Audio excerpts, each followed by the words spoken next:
We also will be inviting those, anyone who would like to attend for refreshments after the ceremony, and then we will have music that Larry talked about from folks from Nashville up here with those songs. We'll also be here too if you want to stay for them.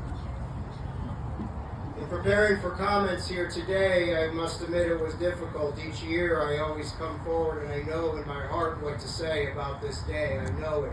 I feel it. I remember that day, as many of you do too. But as I tried to come up with comments today, I struggled because we've had a difficult week. We've had a difficult couple of weeks, actually. Today, it's hard because so many emotions from 24 years ago have come back recently. You've heard about some of that here today. We had a murder of an innocent girl on a train. Senseless. We had an elderly couple tortured for 5 hours in their home. Murdered and set on fire just the other day. We had a political assassination of a man who went to a college campus to engage in conversation. So often, the 15 years that I've been here, I talk at this ceremony, I always try to leave with a hopeful message. I always try to take the tragedy and help us grow from it and heal from it and learn from it. But I must admit, this year, it's a little bit harder. I would always ask in years past, what have we done with our time to honor the victims of 9/11, 2001? Have we lived in a way that would ensure that their deaths were not in vain? Have we built a country that they today would be proud of if they were here with us? Have we fulfilled our legacy and our responsibility to those 3,000 people that gave their lives for this nation, whether they realized it or not, whether they wanted to or not? Did we fulfill our obligation to them? And I must admit, it's becoming harder and harder to say yes. I'm a lot less hopeful this year than I have been in past. But we can say as a nation, if we were able to bring all those people back here today and have them join us right here and line them up, would we be proud of the nation they see today?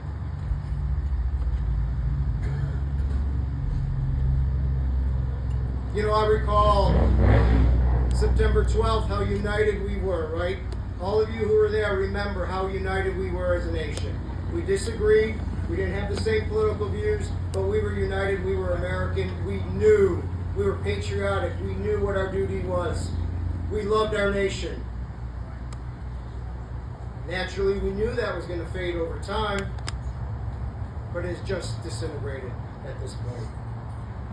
Now, united doesn't mean that we agree on everything. It doesn't mean we're the same political party. It doesn't mean we can't have disagreements. It doesn't mean we can't talk about different ideas. But united in principle, united in common decency, united in national pride, united in love for our country, and in that purpose, to work together to fulfill the promise of our founding.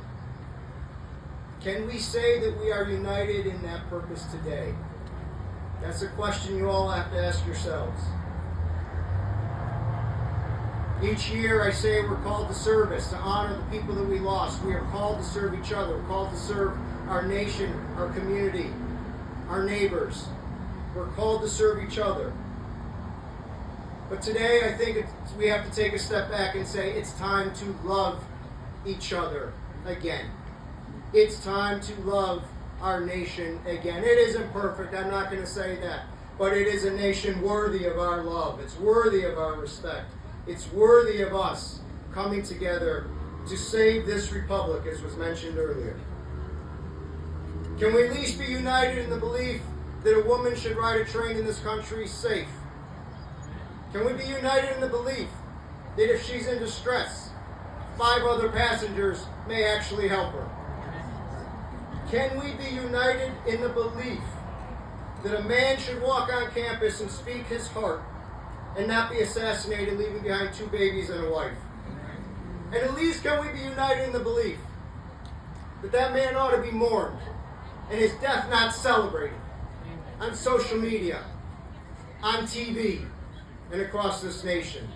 Can we be united in the belief that we protect the First Amendment, that we tolerate varying opinions, especially on college campuses where it ought to be safe? This is my deep desire for this nation. Can we be united? Can we love each other? Can we serve our nation? Can we find our way back? Because, ladies and gentlemen, I believe we've lost our way. And over 24 years, I feel many of the same emotions I felt back then today. The difference is we were united. The difference is we worked together. The difference is we came together. We believed in our principles. And that is what made us the greatest nation in the world. Can we restore that today? Can we do our part? Can we return those values? Can we be that shining city on the hill again? Can we honor the people we lost on 9/11? I ask that. That is our challenge. Because it was said earlier, there is evil in this world. There is good and there is evil. And as President Bush said on 9/11, we must never be neutral between either. Do not turn away. Do not ignore. It is time to fight. It is time to defend our nation. God bless the people we lost on 9/11. God bless all of you. God bless this great nation. And thank you for being here today.